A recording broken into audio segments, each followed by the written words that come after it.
The global economy is currently undergoing the greatest change since the Industrial Revolution. In order to remain internationally competitive, modern factories must be as flexible as possible and highly digitalized. The smart networking of people, machines and industrial processes is the ticket to a new age. Industry 4.0. In 1930, Henry Ford himself decided to build his next factory here. Today, the Ford plant in the Niehl district of northern Cologne is one of the largest car production facilities in Europe. We have 134 assembly stations, but if only one assembly station stops, nothing will be built on the body shell afterwards. There will be no paint and no final assembly. The plant is a city in itself, but everything runs together smoothly. 2 parts per minute, according to the daily working time, results in a total number of parts which currently make up 1,150 cars per day. This hall is actually the size of 18 football fields. This shows how big we actually are here. 11 awards, 11 Engines of the Year awards. No automobile manufacturer has ever achieved this before. The world is changing very fast. If we don't change now, in 6 months we won't be able to keep up. Today, the factory is the only one for the Fiesta in Europe. Since 1979, around 9 million of these popular small cars have been produced here to be shipped all over the world.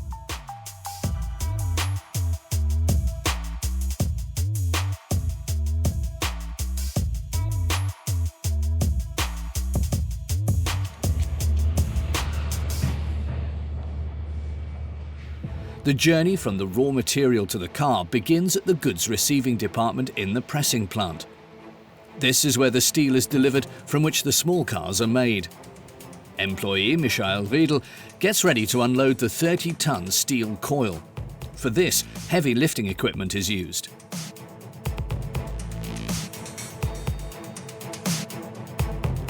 In working slang of the plant, these rolls are called coils. Meyer couldn't unload the coil by hand anyway. However, even in the further course of production, hardly any employees need to touch the individual parts, which turn into over 1,100 cars a day in the Ford plant in Cologne. No touch is the name of the concept to increase efficiency and quality. It starts with the receipt of goods. About 1,000 quarter panels or 3,000 hoods are pressed out of it. On the computer, I take the call. That means that the interim storage is called by me whenever it's needed. It is needed very quickly. The massive steel presses consume up to 5 kilometers of flat-rolled steel, or 10 coils per day. The gigantic pressing plant, which could comfortably accommodate several jumbo jets, leaves the visitor amazed. This is not only due to the enormous dimensions of around 200 by 250 meters, but also to the facts and figures. Press plant manager Klaus Pobanz knows them all by heart. In total, we have 11 pressing plant lines with a tonnage of between 400 and 3,600 tons. The presses in the Cologne pressing plant supply Ford plants throughout Europe.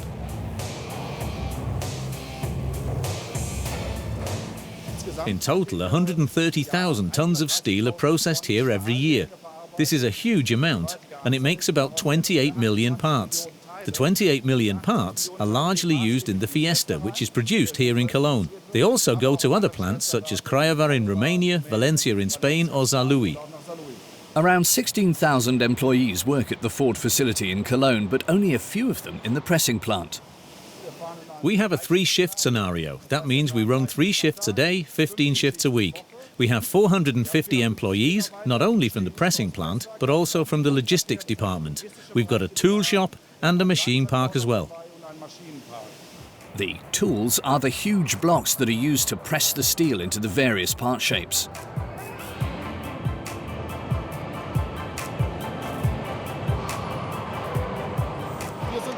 Here we're in press tool maintenance. We look after about 158 tool sets. Tool sounds small, but it's a little different here.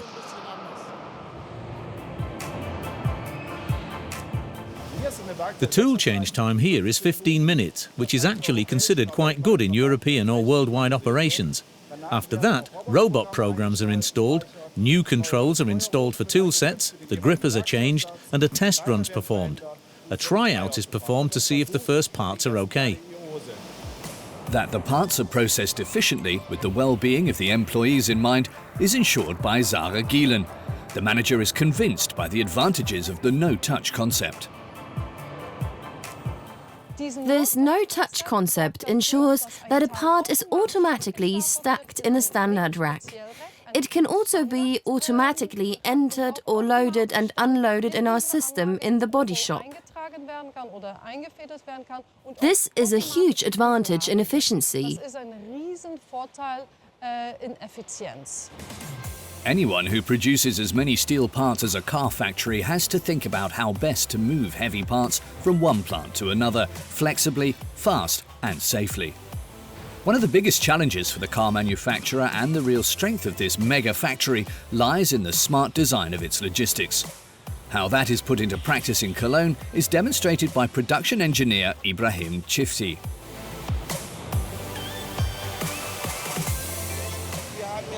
Here is a packaging that we've specially developed for our patented process. The packaging is loaded with our camera and robot-based technology.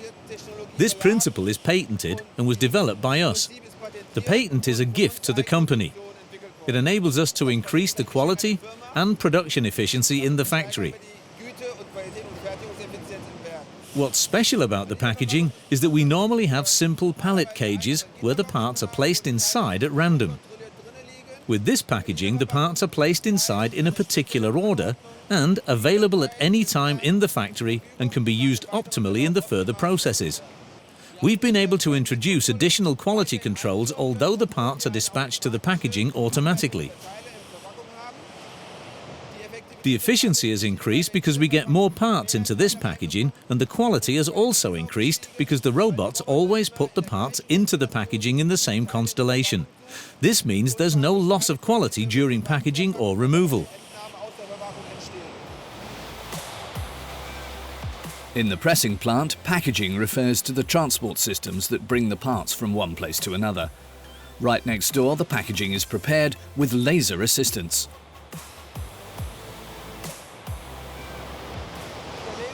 The laser up there shows green dots on the wheel, and according to the markings, the employee puts rods in or takes rods out again if there's too many. That was the first step we took to start this system.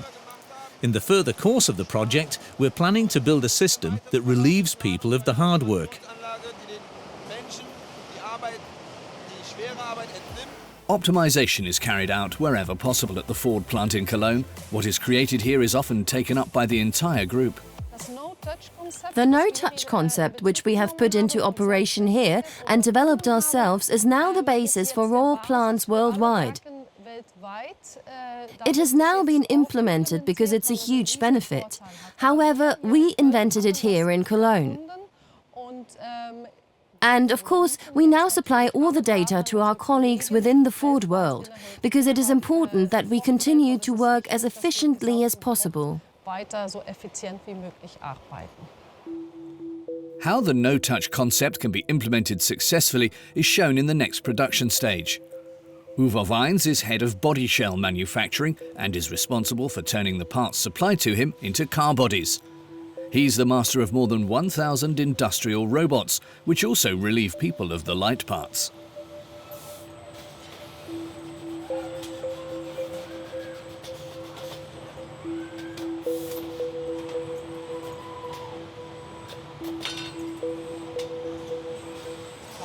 We're standing at the beginning of the manufacturing process for the rear floor subassembly. Here we see a system that enables us to automatically grip bulk goods with robots, without the need for employees to pick up the parts, put them to one side, or transport them further.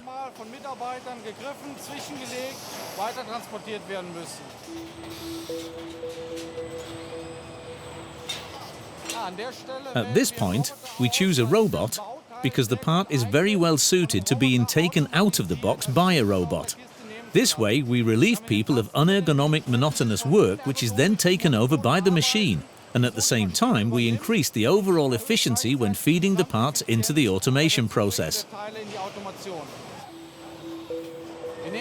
We use blue light to protect the camera from external light influences. Extraneous light would cause problems for the camera identifying the parts. This would lead to mistakes and losses in the production chain.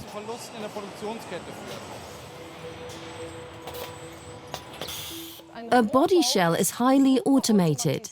We have 1,200 robots in our body shop, and the creativity we have here in Cologne to invent things ourselves is high. We make sure that this can be done as efficiently as possible, and this experience is not only used in the body shop, but also in the pressing plant. The pressing plant may use the experience gained in the body shop, but what is not used here is hidden beneath the surface.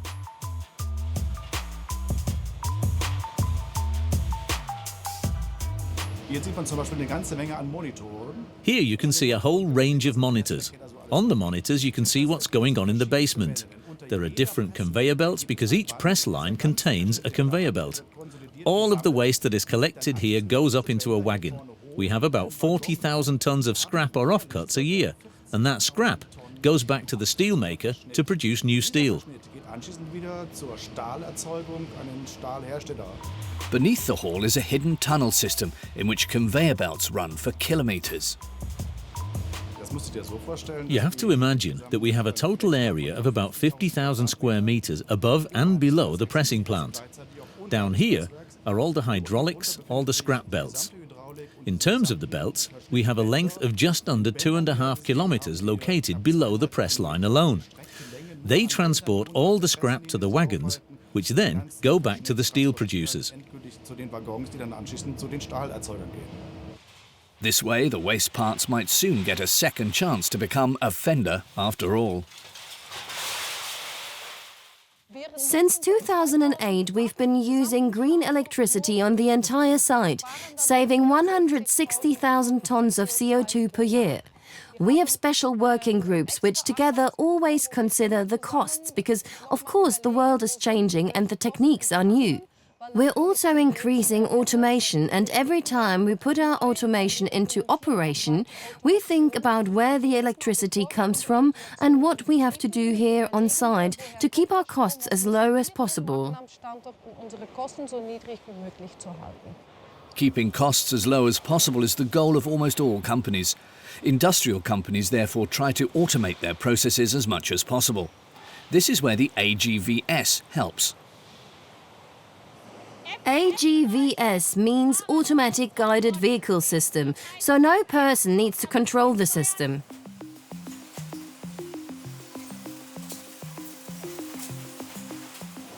It works like this. We have two subgroups, right side and left side. In each subgroup, a part is produced, and the driverless transport system brings these parts from the subgroup to the main production line. In everyday work life, the machines find their way around by themselves. As I said, the vehicles drive fully automatically, and they also load fully automatically, but they only drive and load automatically if the current condition of our facility allows it. They have to finish one job first, and only then they can start the new one.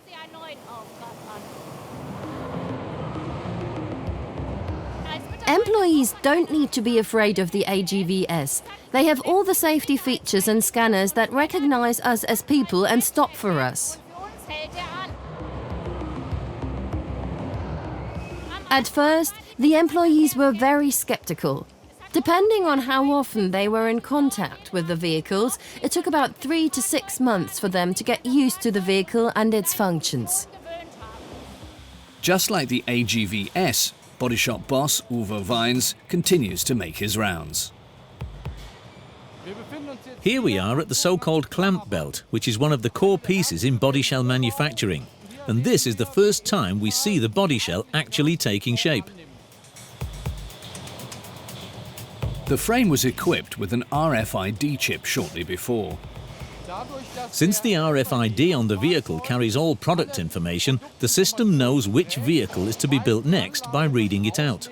3-door or 5-door vehicle.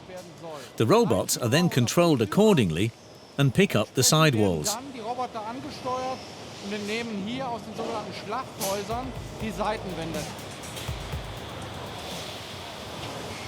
This means that the 3-door part is added to the 3-door floor, the 5-door part to the 5-door floor. The machine knows this completely automatically, and this process is carried out for the entire body shell construction. It's used in the paintwork and the final assembly as well, until the car arrives at the dealers, who then removes this tag during the first inspection. Where chips set the pace and driverless transport systems whiz across the corridors, a so-called cobot is not far away. This refers to a robot that works with humans. The special thing about what we see before us is the interaction between man and machine.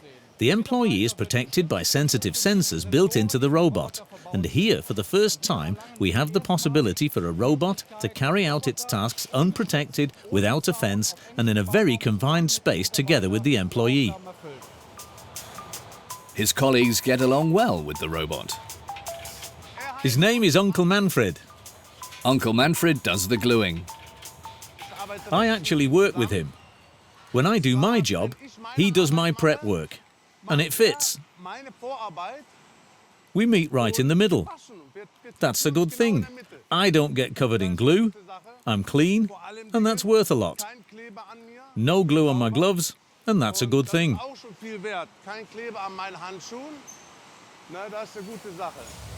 However, Uncle Manfred is the exception. The vast majority of industrial robots are gruff powerhouses from which their human colleagues have to be protected by blue fences. Nobody should get in their way. Their rapid and monotonous movements do not take careless employees into account. Their fascinating moves are best observed from a safe distance.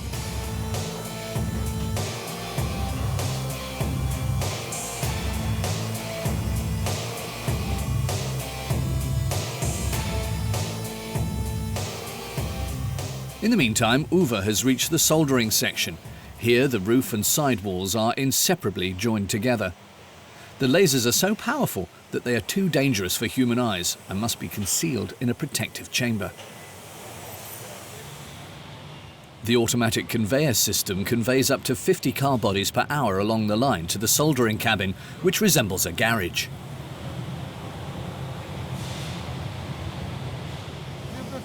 We're standing at the end of the so-called laser soldering line. In this stage, we join the roof to the pre-welded body. The special thing about this is that we don't use spot-welded joints, but a laser soldering technique. This means that a laser supplies the energy and a soldering wire is fed in. This is how the connection between the roof and the sidewalls are made.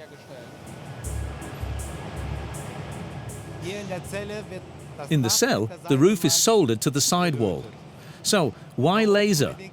Laser technology is very precise and has a very high process speed.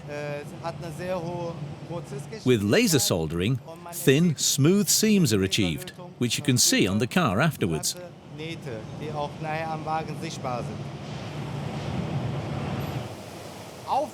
The complex part is that our devices have to generate a so-called zero gap.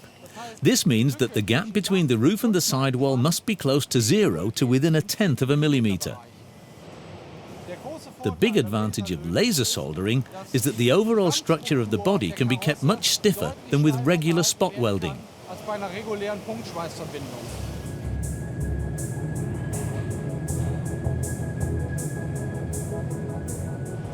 This laser seam line is extremely sensitive to any deviation and must be joined with high precision.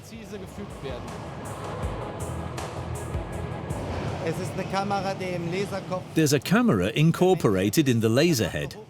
It makes a high-speed recording of the laser soldering process. Our set parameters are at 3000 watts on a few square millimeters.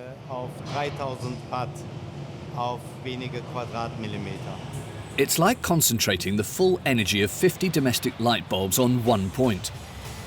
The varnishing will show if they last. After soldering, the engine hoods and other moving parts are attached to the now fixed frame. The body can soon be varnished. At the end of the hall, where the pressing plant and body shell production are located, things become very calm and focused.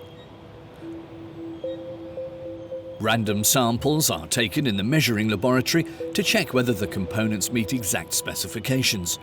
Deviations are only accepted in the micrometer range. Engineer Georg Zieslik can rely on several systems for this: the futuristic-looking eagle-eye system and contact measurement. We have different measuring methods here. One is optical measurement, and the other is tactile measurement. Optical measurement is contactless, i.e. the sensor doesn't touch the part.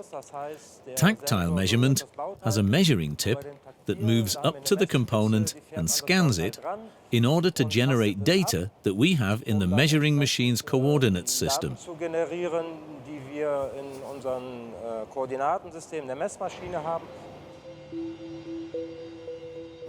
We have a measuring program for each component, which we then work through for a target actual comparison.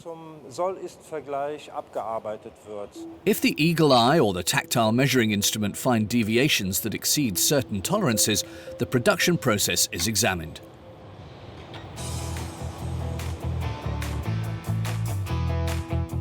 Even if it is faultlessly constructed, a car will not run without an engine.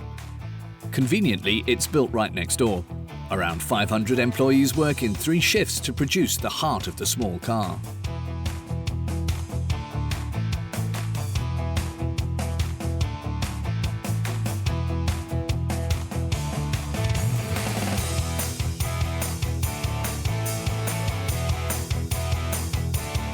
Thomas Meyer is plant manager of the engine works, which is also located in Cologne. The engineer is proud of his product. This engine is especially good because it's the latest generation. It's well tuned in terms of friction. It has bearing combinations coordinated in the micrometer range, which is hardly visible on your hand. It has an adjustable oil pump, which no engine in this class has. It has a split cooling circuit inside the engine. Regular in this class is 1. This one has 2. What exactly happens inside the engine? At the gas station, I fill up with petrol or diesel. In this case, it's petrol. The petrol is injected into a cylinder chamber via fuel pumps and injection pumps. This gets compressed and fresh air is brought in. Then there's a fuel-air mixture which is ignited by a spark. Then there's an explosion which causes the piston to move, the crankshaft to move, and the transmission to move the car.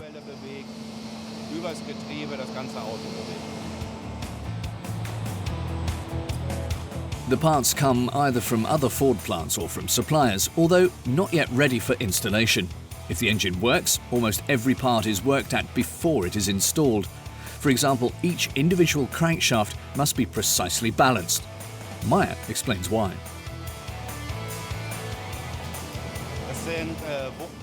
These are balancing machines, and they're used to balance the weight of the crankshaft. The crankshaft is the heart of the engine and has to run smoothly at high or low revs. If the crankshaft doesn't run smoothly, vibrations build up and can lead to serious engine damage.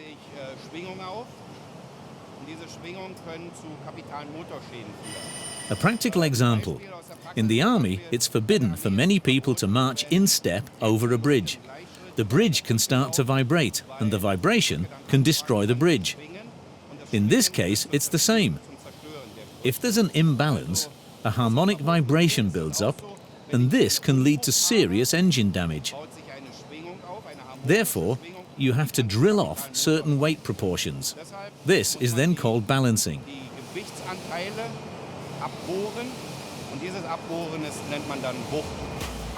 But how do the machines know how much material to drill off? I know the drill diameter, the depth, and the density of the material, so we know how much we have to take out to have a defined imbalance.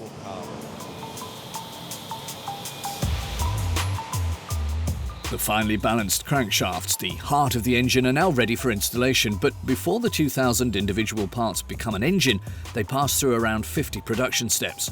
During this process, a data profile is created for each engine, which is used during production, but can also be useful afterwards. Each engine gets its identification number at the beginning of the line, and a lot of data is collected for this identification number. If an engine should ever leak in the field, we can look at the engine number and find out when it was built, when it went through this plant, and when the sealant was applied. However, sealing is not only important on the engine, but also on the body. The vehicle frames are now completely assembled, and the next step for them is the giant paint shop. Before they get their respective colour, the seams are thoroughly sealed. Production engineer Dennis Kuhn explains how. The sheet metal parts are manufactured and welded together in the body shop. There are small gaps between the sheet metal parts, and we seal these gaps here. This is also known as seam sealing, and we do this here.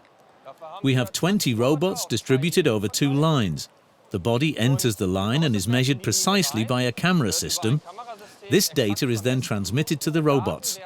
The robot is then able to place the sealing material exactly over these seams or over these gaps.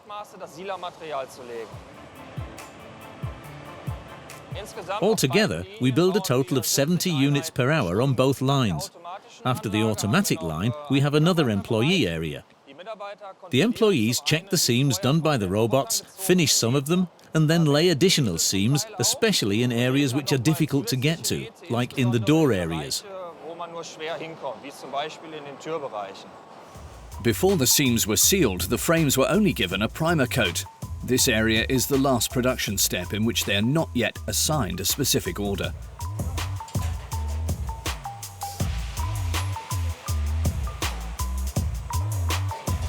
Dennis has arrived at the paint line where the bodies get their paint, an area that is strictly separated from the rest of the paint shop, as the whole production section is called.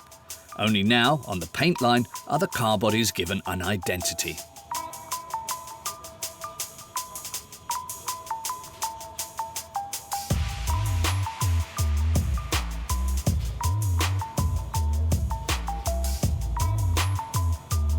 Before the paint is applied to the primer, a very soft and flexible cleaner does its work. The so-called EMU rolls are supposed to remove the very last particles of dust.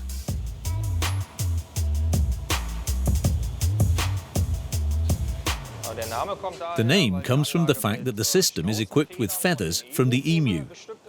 They have the property that they absorb dust very well. That's why these side rollers run over the surface of the car body and bind any layers of dust. Apart from the EMU feathers, the system is highly computerized. First, we apply the finishing coat in the paint line with 35 robots. This is the visible coat that gives the Fiesta its coloring. We're able to apply up to 16 colors at the same time in this paint line.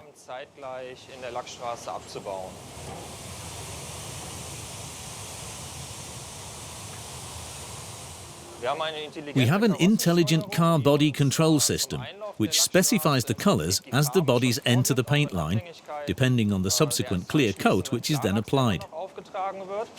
The whole thing starts in the primer because the colors build on each other. First comes the primer, which is the basic layer, and depending on the primer, the top and the clear coat is applied. A darker primer is usually applied first with a darker coat on top.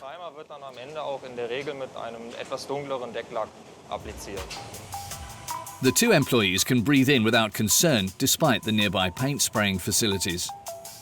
Due to strong ventilation in the paint line, it is neutral in smell.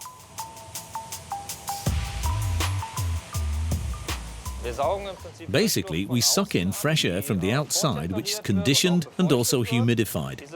This air is then passed through filters in the ceiling and directed from above down into the paint line. This is known as controlling the airflow velocity, and it also helps us to ensure that excess paint particles that do not land on the car body are deflected and discharged.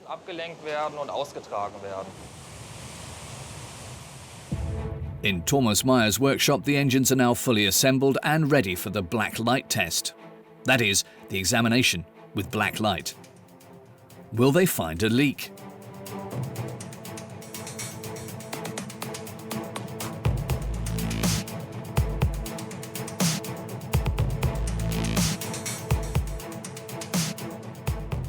I have a camera, I have black light, and there's oil in the engine. The engine has already been tested cold, has been rotated a few times, and then I'll have a look if there's oil leaking from the engine. The oil contains a fluorescent agent, which can be seen with the black light. On the screen, there are predefined areas of the engine where there could be leaks, component pairings that have been sealed, and where oil can leak out. The peculiarity of our engine production is that we test 100% of all engines using this test. This test ensures that the engine doesn't leak, and only 2.5% of our engines are tested using the hot test. That means 2.5% of our engines are started. The rest is only tested cold and then installed in the vehicles. This is a special feature for the high quality standard we have here. We do not have to test 100%.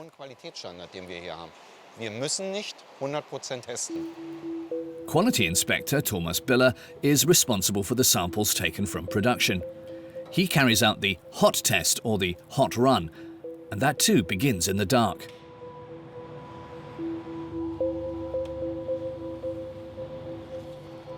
Every engine that is fired is again thoroughly checked for possible leaks using a UV lamp.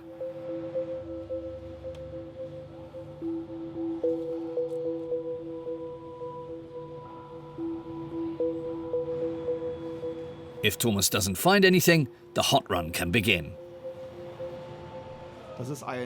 This is a function test bench for the engines coming off the line. Random engines are tested here. Other car manufacturers are still at 100%. We started at 5%, we're at 2.5% now, and for quality reasons, we always do spot checks. For us, it's absolutely legitimate to have 2.5%.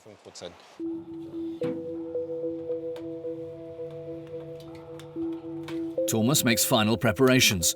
The test engine is connected. Here, the engine is fired with petrol, filled with water and connected to the electrical system. That's a hot run.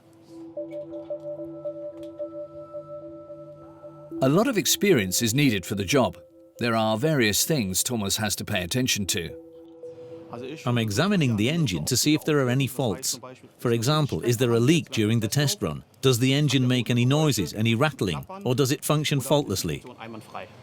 He detects suspicious noises using an unexpected method. We have a very old method for this, the so-called ear trumpet.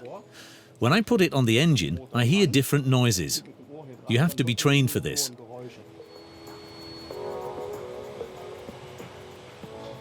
You have to have some experience in the automotive field because the engine makes lots of different sounds. Every part sounds different, so you need experience to hear it. As soon as everything is ready, he starts the test routine, about 15 times per shift. Checks are also carried out in the paint shop. First, the car bodies pass through a dirt and paint detection machine. The machine that you can see behind me spots dirt in the finish. A light portal is moved through a frame and cameras spot anything caught in the painted surface. The lamps and the camera system, together with a sophisticated algorithm, detect these inclusions and show the faults on monitors.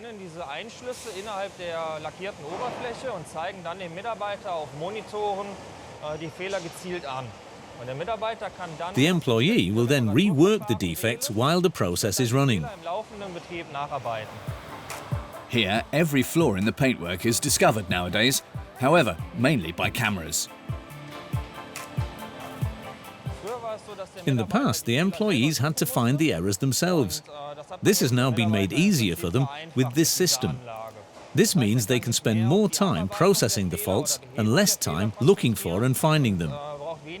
Nevertheless, the employee still has to keep a close eye on the entire surface.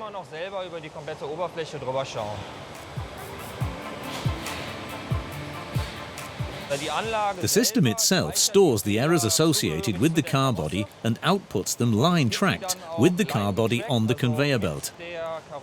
This information is also recorded and then always displayed at the exact workstation where the monitors are located. And it almost always works. Now it's on the next one already, the next car.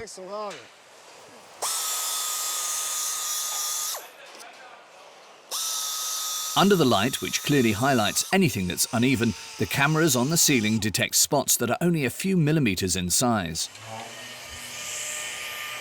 We have a tolerance. Blue are small faults up to 0.3. Anything above that, the larger faults, is then marked in red. Spotlessly polished, the bodies leave the paint shop and disappear into a huge silo. Here they wait to be picked up for final assembly. A fully automated system takes care of the storage and pickup, always taking exactly the car body that is next in line, depending on the order and delivery time.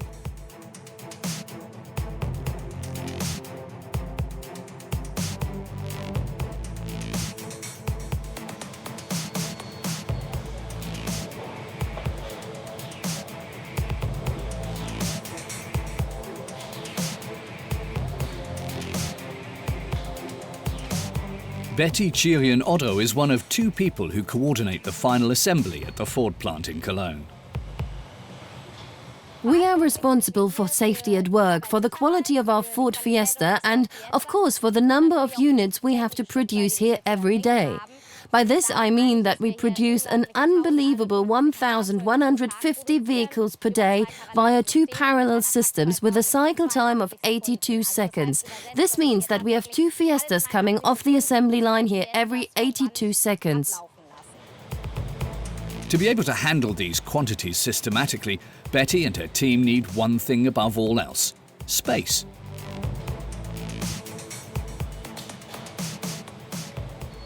This hall is 18 football fields in size, and this really shows how big we are. About 326 employees per shift work on our Ford Fiesta, which has an incredible 4,300 parts. How do we, as division managers, actually keep track of things here? We are indeed dependent on our great employees. In addition, communication is incredibly important in this large area. How do we do that? We communicate here exclusively on mobile phones. Given the fact that we produce two Fiestas in 82 seconds, we have to act very quickly here. So in 82 seconds, we can't afford a 60-second break, as that might mean we've already lost one Fiesta like this. Anyone who doesn't know their way around here can easily lose their bearings, but everything is strictly organized. We have 10 lines here, each with a foreman. A foreman has about 30 to 40 employees. A line is basically divided into 4 teams, which are supervised by a team coach who always has to step in when an employee needs to go to the toilet, or when a quality problem arises, or when there's a problem with a tool. So it is possible to act flexibly and provide support.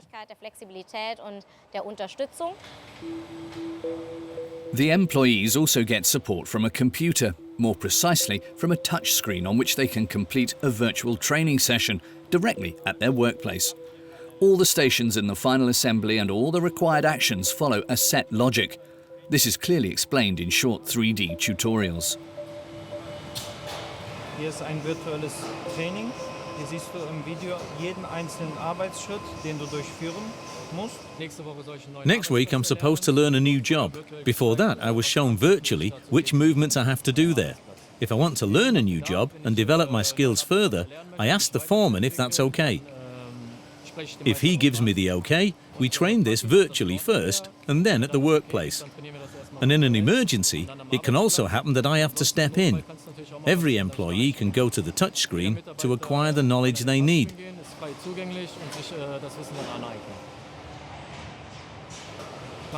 It can also serve as a refresher. If we're short-handed, this might happen once a month, otherwise according to demand. If I feel ready to go on to another workplace, I can take the virtual training and learn about it.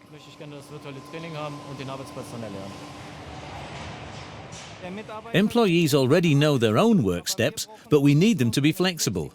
There has to be some rotation among themselves so they can also swap jobs from time to time. Some members of our team would like to rotate after every cycle. There are others who have reached a certain age and are only doing one station and are happy with it. We react to what the employees themselves would like. Only a few steps remain until the 4,300 individual parts have become a roadworthy automobile. A great moment. Chassis and body are united. In Cologne, however, there is an additional special feature. We're here at the marriage. The marriage is the joining together of the chassis and bodywork. Basically, this is where the heart is put into our Fiesta, and this is what every car manufacturer calls it. The special thing about our marriage, in contrast to all our competitors, is that our marriage is fully automated. No employee has to take responsibility for the precision of this combination between body and chassis. The automation continues to the end. Now the front, back and rear windows are fitted to the small car. The different possible configurations are managed by the systems independently. Representative for all our systems, these line here use so-called scanners which scan the label on the roof of our car bodies. Basically, they pass the information onto our systems, which then know exactly what type of vehicle it is. They know exactly what to do, which type of glass to pick up, whether light or dark, with chrome or without chrome. And especially with regard to our 3-door or 5-door models, it is relevant to know how many windows are to be installed in the bodywork.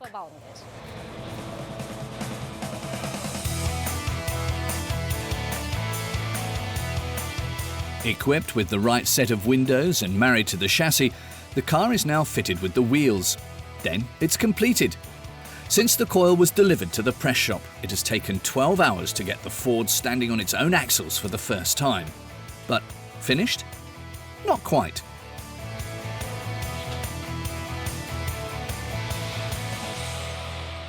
In the very last step of our entire production, so-called ECATS devices are placed on the steering wheels and connected to the vehicles. These devices are used to configure or program functions within the vehicle. These are things like the radio settings, for example, or the radio itself. The touchscreen inside the car must be configured and programmed according to customer requirements and wishes. This includes the interior lighting, which goes on or off in certain modes. All this is configured and programmed using these ECATS devices.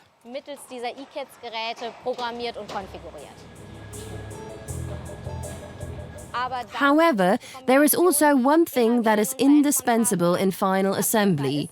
An employee has to physically perform various actions. He has to operate the clutch, the brake, or switch the lights on and off. The device as such cannot do this. Now the Fiesta can literally roll off the proverbial assembly line as one of 1,150 in Cologne every day. Round the next corner, the customers, or rather their critical eye, is already waiting. We're here at the final inspection, the CAL, or Customer Acceptance Line as it's called. We look at the car from a customer's perspective. In each shift, we look at about 600 cars. We inspect the entire outer skin of the vehicle, move around the vehicle to check for faults, dirt inclusions, dents and bumps. The second step is the interior inspection, where the doors are opened and all interior panels are checked.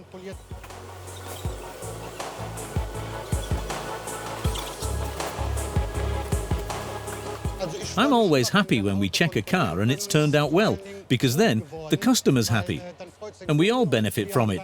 That's why I drive a Fiesta myself.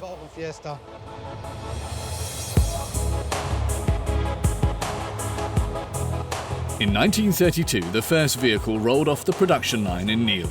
At that time, the capacity was still 60 cars per day. Since then, the output in the Cologne mega plant has increased 20-fold.